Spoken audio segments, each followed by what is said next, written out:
Nous connaissons pratiquement tout quelqu'un qui a eu un cancer. Le plus souvent, personne ne l'a vu venir, au mieux vous vous êtes dit, tiens, il y a quelque chose qui ne va pas. Y a-t-il des signes qui doivent vous inquiéter? Peut-on apprendre à trouver des indices chez l'autre et chez soi-même qui pourraient sauver la vie, faire gagner du temps sur la maladie? Oui, il en existe quelques-uns, ceux que les médecins utilisent pour suspecter un cancer. La plupart de ces signes ne sont pas compliqués, ne nécessitent pas de matériel médical. Vous pouvez vous aussi agir à votre niveau pour gagner du temps sur la maladie. Le cancer, ça fait peur à l'heure actuelle, il est impossible de ne pas avoir peur du cancer ou de ne pas y avoir pensé. Le cancer est devenu célèbre car il est à quasi-égalité dans le classement des causes de mortalité, avec les maladies cardiovasculaires, AVC, infarctus etc. Il peut toucher tout le monde. Seulement voilà, tout le monde en parle, pense, mais on voit régulièrement des gens arriver chez leur médecin ou même à l'hôpital avec des cancers déjà très avancés qui sautent aux yeux. Par exemple, une femme qui se rend chez son généraliste pour une toute autre raison et chez laquelle on découvre une bosse de 3 cm sur son sein. N'importe qui aurait pensé à un cancer, mais, le cancer ça fait peur. Personne n'a envie de s'entendre dire, vous avez un cancer parce que tout le monde pense encore qu'avoir un cancer, ça veut dire je vais mourir bientôt alors plutôt que d'aller voir un médecin, on préfère se dire non mais c'est peut-être pas ça, j'irai consulter plus tard, quand j'aurai le temps, ça ne m'être fait pas mal, ça ne peut pas être grave etc. Toutes les raisons sont bonnes pour fuir la réalité.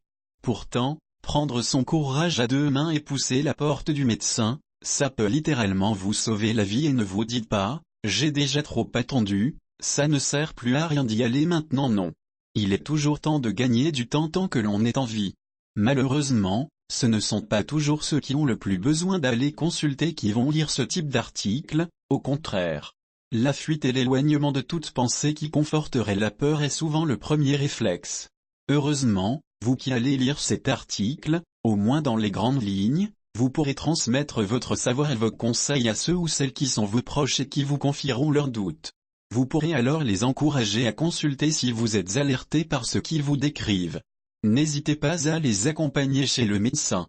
En plus d'être une preuve d'amour, vous pourrez ainsi offrir un soutien inestimable à cette personne.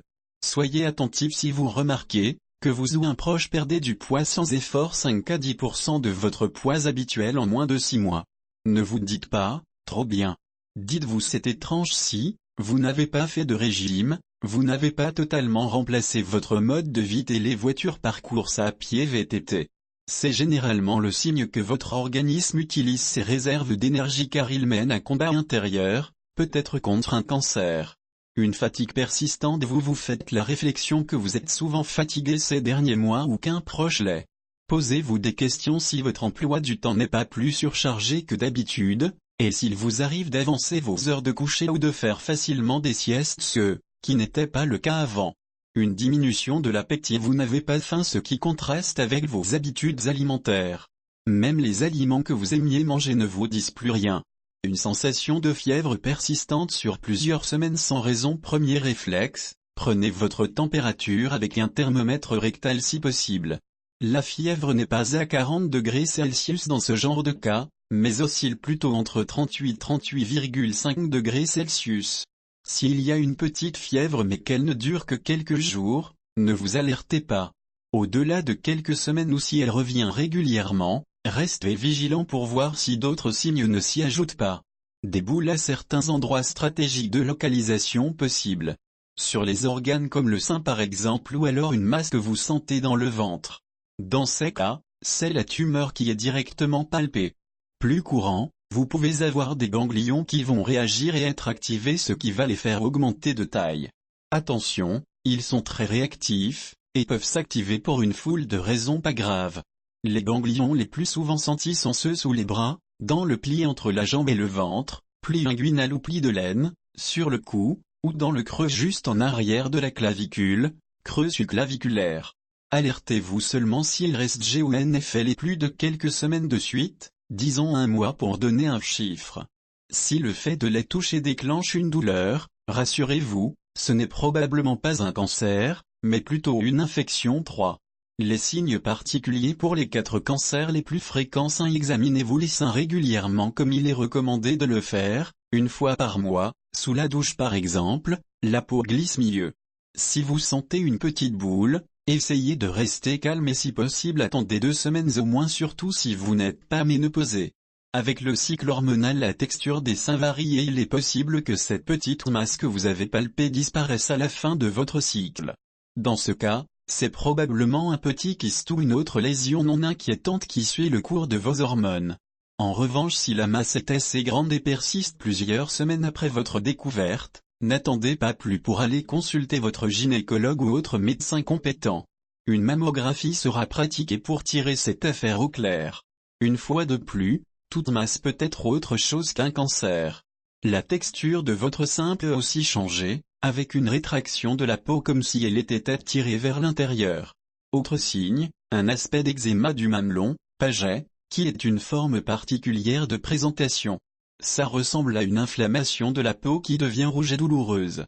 Poumon. Si vous fumez, pensez Y. Si vous ne fumez pas, pensez Y quand même. Les signes les plus classiques et faciles à repérer sont le fait de cracher du sang, d'avoir une modification de la voix, vous avez du mal à parler, voix étouffée, bitonale, d'avoir un hoquet qui persiste des semaines. Prostate. Pensez Y si vous êtes un homme. Les femmes n'ont pas de prostate. Les signes ne sont pas très évidents car la prostate est plutôt cachée et n'a pas d'activité visible à l'œil nu.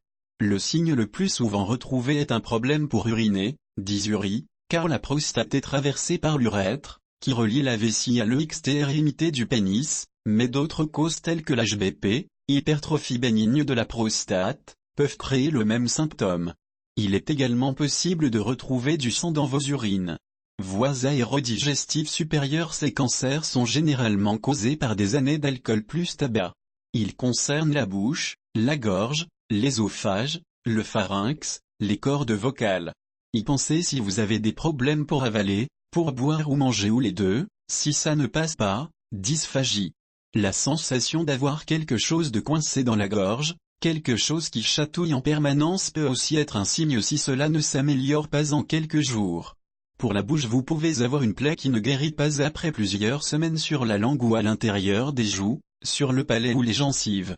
Une toux persistante plusieurs semaines, voire mois peut aussi être un signe, surtout si cela ne vous arrivait jamais avant. Votre voix peut aussi être modifiée. Comme pour le cancer du poumon, elle peut être étouffée ou vous pouvez avoir du mal à la contrôler. Les ganglions gonflés au niveau du cou sont assez évocateurs si ils sont associés aux autres signes 4. En résumé, la combinaison de plusieurs de ces signes est surtout ce qui doit alerter. Si vous présentez un ou plusieurs de ces symptômes, surtout ne vous dites pas, ça est, c'est un cancer, je suis foutu.